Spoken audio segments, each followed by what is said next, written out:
Okay, so joining me today on Fan TV is Phantom's latest signing. It's number 12, Nathan Pollard. So, firstly, Nathan, obviously, welcome back.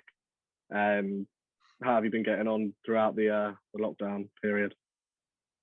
Yeah, not too bad. I think it's been a difficult time for everyone. I think I'm probably not the first person to say, but we're starting to see light at the end of the tunnel. I think I've been very fortunate, maybe the last 3 months or so, that I've been able to play some hockey. I've been playing for Haringey, so I think missing my happy place for 12 months. I mean, we finished in March and wasn't able to get back on till March just gone. I think finding my happy place has been really nice, and I think hopefully the fans and the rest of the boys will be able to experience that soon, because I think we are coming towards the end of it, hopefully.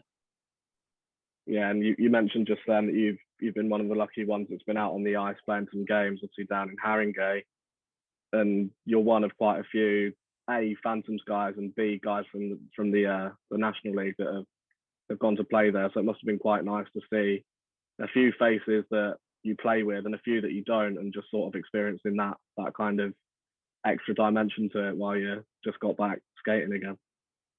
Yeah, exactly that. I think it was nice to. I mean, I hope no one recorded my first training session, because it was probably a bit tragic. But I think after that, with obviously the Long Boys and Brad Barron joined, and playing with Zach Milton as well, who these guys will know from Bracknell, and it's really nice to be able to play with some of those guys. And I think, like you said, the standard is probably a bit better than it normally is in that league, because there's been some national guys drafted in. There's obviously Talbot and Norris at Slough, and Bobby Chamberlain and those guys at Milton Keynes. So the standard's good, and it's nice to be able to have that competitive sort of game going on. With the moment we're just missing the fans a little bit.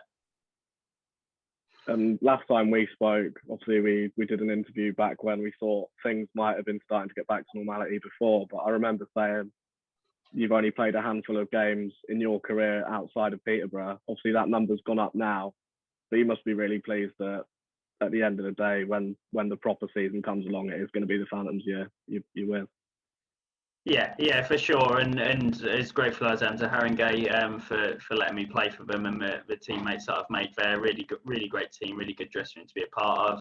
Peterborough's home. I've been a Peterborough boy my whole career growing up. I played a few games in Romford, but I've been predominantly Peterborough, and there's no shirt I prefer pulling on than the Peterborough shirt. Obviously, the fans really get behind you. I think our building, if you're playing for Peterborough, it's great. If you're playing against Peterborough, it's probably quite an intimidating place to go. So I'm just really excited, and it sounds really corny to just come out of the changing room before the first game and sort of hear the roar while we're waiting in the tunnel. I think it'll be incredible. So I'm so excited for that.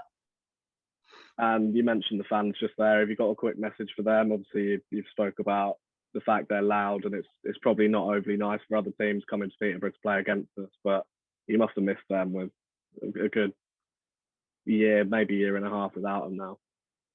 Yeah, it's just to the fans that are obviously watching and keeping up to date with everything, just stick with us. I think obviously they would have missed it over the last 12 months or so, like I have, and I think they've saved their voices for 12 to 15 months or whatever it'll be when we get to September. So I'm hoping to hear them louder than ever.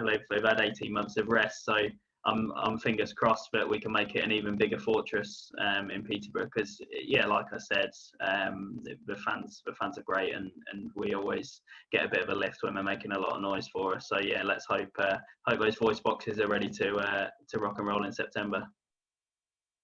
Okay, and just one last one for you. Such a long time out, it's been the same for most of the guys in the league, really, I suppose. But what do you think is a good first season back after probably the longest break guys have had since they pulled skates on when they were little? What would you class as a successful one? I think a successful one for us, there's always got to be a trophy at the end of it. I think we could go in and say we haven't played together for 15, 18. No one has. I mean, Telford, Swindon, most guys, they played in the cup competition with a roster that was made up of elite guys, a couple of national guys, etc. I think we're in the same boat as everyone else, and I think in Peterborough with Slava and the ethos that he's put in, we want to compete. We want to compete for trophies. So to be in contention with the league and the cups and the playoffs is our goal, and hopefully get our hands on one of them and be able to do that. But I think a successful season is to have a building full again. I think is always an unknown on how full the building's going to be, how many fans are going to be coming in. But I think success for us on the ice is trophies, but success off the ice is making sure we fill that barn and play entertaining hockey to get those fans in. Okay, Nath, thanks for joining me today. We'll see you soon when you get back on the ice. Perfect. Thanks, Tom.